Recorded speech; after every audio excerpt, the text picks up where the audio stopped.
Hello and welcome. If this is your first time watching, my name is Jimmy, and today I want to just put myself on blast and I want to be vulnerable with y'all and just tell you about a moment in my life where God truly sat me down and taught me a very valuable lesson. So, here we go. There was a time I met this amazing woman of God, and I mean it. She was awesome. She loved Jesus deeply. She always knew what to say to uplift and encourage others. She always walked with integrity. She would always show up to Bible studies, worship nights, church events, things that, let's just to be real with y'all, without her, I don't think I would have had the strength to go out. Someone who truly, honestly got me out of my shell. And she made it easier to show up, and in that season her presence was just a true blessing in my life. We built a genuine friendship and I truly valued it, but somewhere along the line I caught feelings. At first it was just simple admiration, but I let it grow in this quiet obsession with the what if, and before I knew it, I started building a whole storyline in my head, thinking, what if she's the one? Maybe she's the one. What if? Maybe she's the one. But the truth is, I wasn't listening to God anymore. I was letting my emotions take over.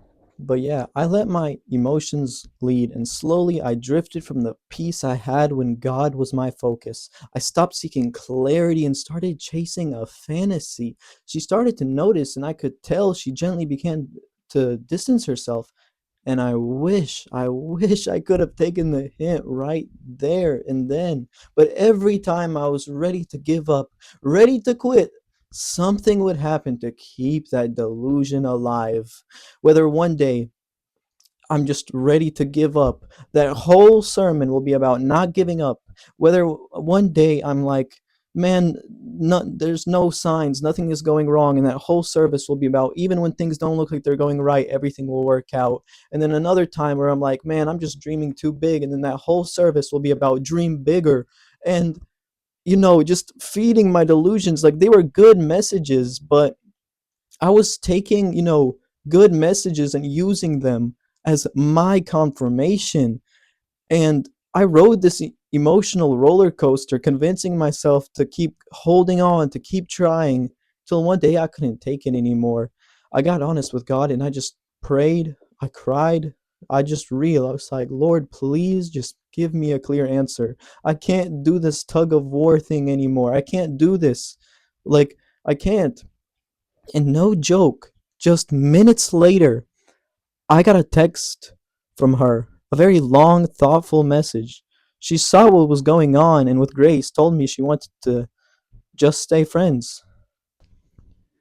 And in that moment, everything hit me. All the signals I thought were there, all the little moments I thought had meaning, it was all in my head. I realized how deep I had gotten into my own feelings and how far I've drifted from God's voice. And that's when I knew I had to fast. I needed time to reset, to turn my heart back to God, get my priorities straight, and fix the areas I had let slide. Because honestly, it hurt my walk with God. It robbed my peace, and it put strain, and it messed up my wonderful friendships. But here's what I learned during this fast. That kind of passion, that desire to love, that's not a bad thing. It was just misdirected. If I had taken that same energy, that same passion, and poured it into prayer, into growing in the word, into serving, then I believe God would have revealed things I wasn't even ready for. Sometimes we fall in love with potential, with the idea of someone, but in the process, we forget to trust the path that God has us on. But even when we're distracted, He's faithful. When He says no or closes a door, it's not rejection, it's protection. So if you're in that place right now, caught in your head, chasing something God hasn't confirmed, pause, go back to him.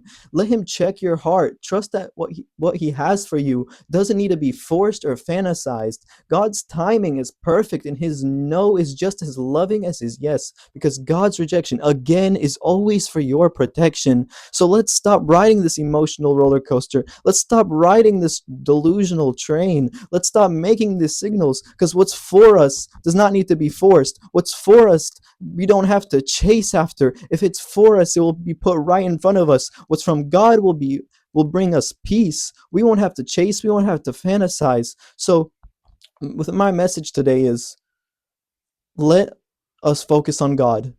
We have so much misdirected passions, so much misdirected love for all the things around us, and we have to constantly remind ourselves to set it back to Jesus. And that's a lot harder said than done. I'm saying this, and I'm preaching this to you right now, but by the time this video uploads, I could already be sitting and worrying about my future relationships.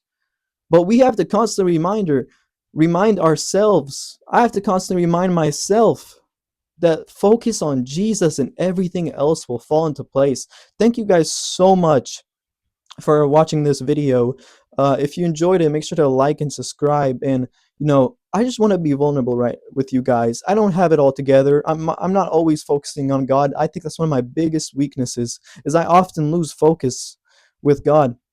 And I just want to be real with y'all, and maybe you guys can relate to this a little bit, but just constantly remind yourself, like a camera, you have to constantly refocus to get that good shot. We have to constantly refocus on God, and everything else will fall into place. Glory, praise our Lord, and thank you.